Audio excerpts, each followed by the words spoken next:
باجوڑ کا ارنگ تحصیل اتمان خیل کا وہ علاقہ جہاں 1 لاکھ آبادی کا 80% کھیتی پر انحصار کرتا ہے، لیکن یہ زمین دہائیوں تک محنت زیادہ اور بدلے میں منافع کم دیتی رہی ہے۔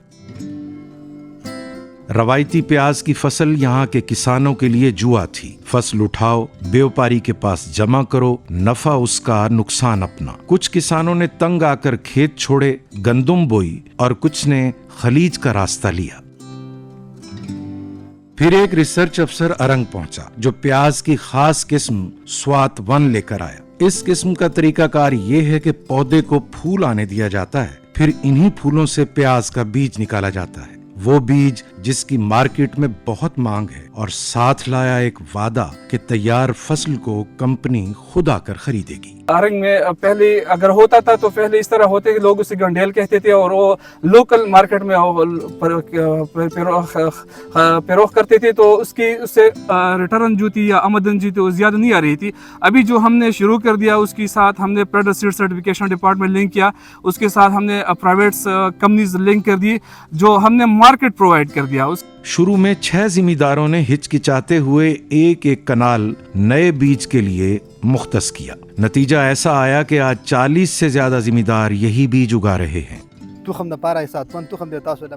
میں 20 سال سے زمینداری کر رہا ہوں۔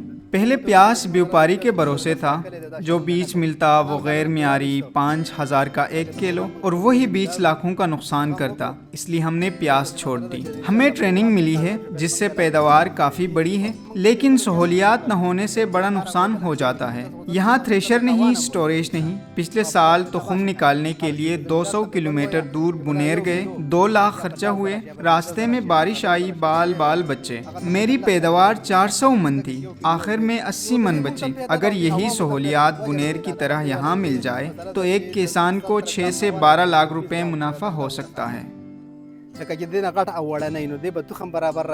مارکیٹ کا مسئلہ حل ہو چکا ہے، کمپنیوں سے براہ راست معاہدے ہیں، بیج 7 سے 10,000 روپے فی کلو بکتا ہے۔ جو کسان پہلے 30 کلو بیج نکالتا تھا اب 300 کلو تک پہنچ گیا ہے۔ کامیابی کی یہ کہانی ابھی ادھوری ہے۔ مشینری نہیں، محفوظ ذخیرے کا بندوبست نہیں، اور بنیر کا سفر جس کے دوران کوئی نہیں جانتا کب بارش آ جائے، مگر منافع کی وجہ سے کسان تیزی سے نئے بیج کی جانب متوجہ ہو رہے ہیں۔ پچھلے 2 سالوں میں جن زمینداروں نے یہ نئی قسم اپنائی، ان کی آمدن بدل گئی۔ ہم بھی اگلے سیزن میں اس تخم کی طرف جا رہے ہیں۔ ارنگ نے ثابت کر دیا کہ قبائلی علاقوں کی مٹی میں کمی نہیں، کمی ہے تو صرف اس بات کی کہ کوئی ان کے پاس صحیح وقت پر صحیح بیج لے کر آئے اور پھر انہیں اکیلا نہ چھوڑے۔